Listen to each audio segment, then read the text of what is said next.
Assalamualaikum warahmatullahi wabarakatuh. Salam sejahtera dan salam sehat untuk kita semua. Nah, untuk video kali ini kita akan membahas mengenai sistem respirasi atau sistem pernafasan.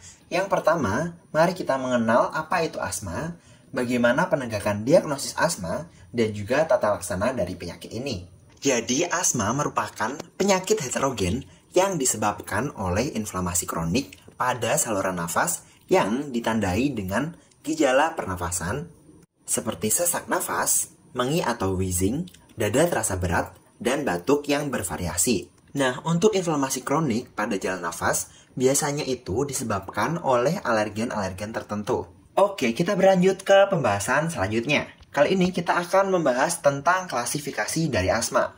Asma dapat diklasifikasikan berdasarkan etiologinya, fenotipnya, gejala klinisnya, derajat kontrol asma, dan eksaserbasinya. Untuk klasifikasi asma berdasarkan etiologinya, sulit untuk diketahui dikarenakan adanya heterogenitas dari penyakit ini. Berdasarkan fenotipnya, menurut sumber dari PDPI dan GINA atau Global Initiative for Asthma tahun 2020, diantaranya adalah asma alergi, asma non-alergi, asma late onset, asma dengan obstruksi jalan nafas menetap, dan juga asma obesitas. Oke, mari kita berlanjut ke pembahasan selanjutnya.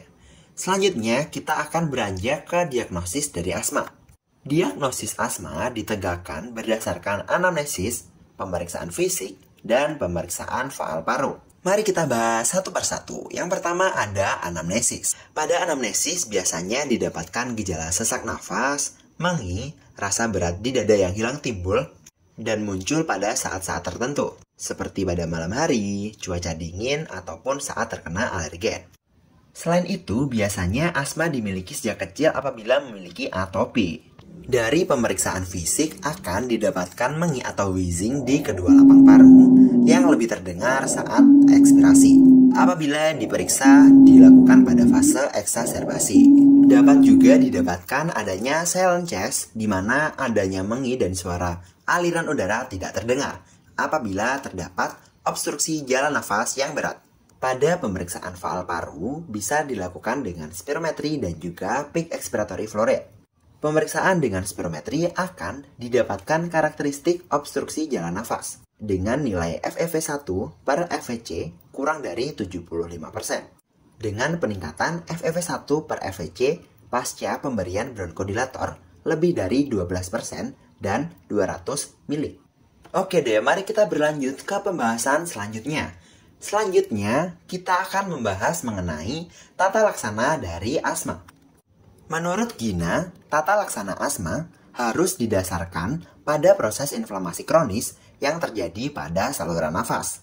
Maka dari itu, obat atau terapi asma merupakan antiinflamasi, bukan pelega atau SABA. Tata laksana asma didasarkan pada gejala yang dimiliki oleh pasien. GINA membagi tata laksana asma menjadi 5 tahap, dengan rinciannya sebagai berikut. Oke, yang pertama, pada pasien dengan gejala kurang dari 2 kali dalam 1 bulan, berikan ICS formoterol dosis rendah. Sesuai kebutuhan pasien, berikan apabila ada gejala, atau berikan ICS inhaled corticosteroid setiap kali pasien menggunakan pelega atau SABA. Yang kedua, pada pasien dengan gejala lebih dari 2 kali dalam 1 bulan, tetapi tidak setiap hari, berikan ICS dosis rendah setiap hari, atau ICS formoterol dosis rendah sesuai dengan kebutuhan pasien. Yang ketiga, pada pasien dengan gejala setiap hari dan terbangun pada malam hari karena asma, minimal 1 kali dalam 1 minggu, dan dengan fungsi paru yang masih baik, berikan ICS laba dosis rendah setiap hari. Yang keempat, pada pasien dengan gejala setiap hari adanya terbangun pada malam hari karena asma, minimal 1 kali dalam seminggu, dan dengan fungsi paru yang sudah rendah, berikan ICS laba dosis sedang setiap hari. Dan yang kelima, pada pasien yang datang dengan kondisi asma dengan tingkat kontrol yang sangat buruk, dan fungsi paru yang buruk, dan tidak ada respon terhadap terapi pada langkah-langkah sebelumnya, berikan ICS laba dosis tinggi. Nah, sebenarnya terdapat beberapa terapi alternatif yang lain selain penggunaan ICS yang dikombinasikan dengan laba. seperti penggunaan anti-IL-5 dengan contoh obat mepolizumab, reslizumab, dan juga benralizumab. Ada juga penggunaan LTRA atau leukotriene reseptor antagonis. Akan tetapi, terapi lini pertama pada asma tetaplah menggunakan inhalasi kortikosteroid atau ICS. Dahulu, penggunaan SABA atau penyekat reseptor beta jangka pendek seperti salbutamol sangat masif digunakan pada pasien asma. Tetapi kini penggunaan SABA justru relatif dihindari, karena malah bisa meningkatkan resiko mortalitas dan morbiditas pasien asma akibat suatu fenomena yang disebut SABA overreliance.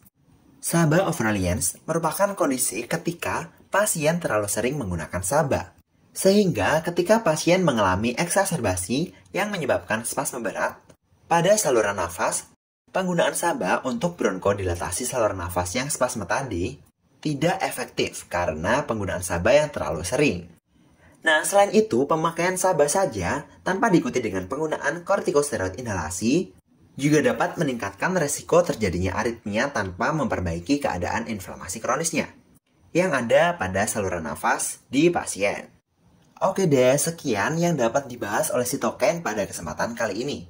Jangan lupa like, komen, dan juga subscribe. Dan jangan lupa untuk bagikan ke teman-teman kalian untuk belajar bersama. Sekian dari Sitokin, terima kasih. Wassalamualaikum warahmatullahi wabarakatuh.